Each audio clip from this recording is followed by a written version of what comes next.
Temptations, சோதனைகள் இயேசு கிறிஸ்துவுக்கு பல வகைகள் வந்தது. இது இப்படி இருக்கலாம் அப்படின்னு நம்ம கெஸ் பண்ணி தான் சொல்கிறோம்.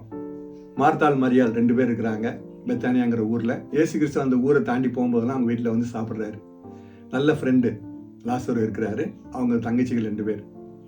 ஒரு நாள் மரியாள் வந்து இயேசு கிறிஸ்துவோடைய பாதத்தடியில் உட்கார்ந்துருந்து அவர் சொல்கிறத கேட்கறதுக்காக உட்காந்துருக்காங்க. மார்த்தாள் என்ன நினைக்கிறாங்கன்னா, இவ சமையல் செய்கிறத விட்டுட்டு இங்கே போய் உட்காந்துருக்கிறா பாரு, அவளுக்கு ஒரு டெம்டேஷன் வந்திருக்கு அப்படின்னு நினச்சிருக்கலாம். வந்து சொல்கிறா, ஆண்டவரே அவளை வந்து வேலை செய்ய வர சொல்லுங்க, இப்படி உட்காந்து நேரத்தை வேஸ்ட் பண்ணிருக்கேன் அப்படின்னு. அப்போ இயேசு கிறிஸ்து வந்து ஒரு டெம்டேஷன் வந்திருக்கலாம் அவருக்கு.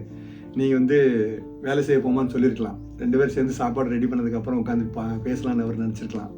ஆனால் அவர் சொன்னார் தெரியுமா, மார்த்தாளே, நீ நிறைய விஷயத்தை குறித்து கலங்கி கவலைப்படுகிறாய், ஆனால் தேவையானது ஒன்று தான், அது என்னுடைய வார்த்தையை கேட்கறது தான். மனுஷன் அப்பத்தால் மாத்திரமல்ல, தேவனுடைய வாயிலிருந்து வரும் வார்த்தையினால் பிழைக்கிறான் அப்படின்னு அவர் சொல்றாரு. வாழ்த்துக்கள்.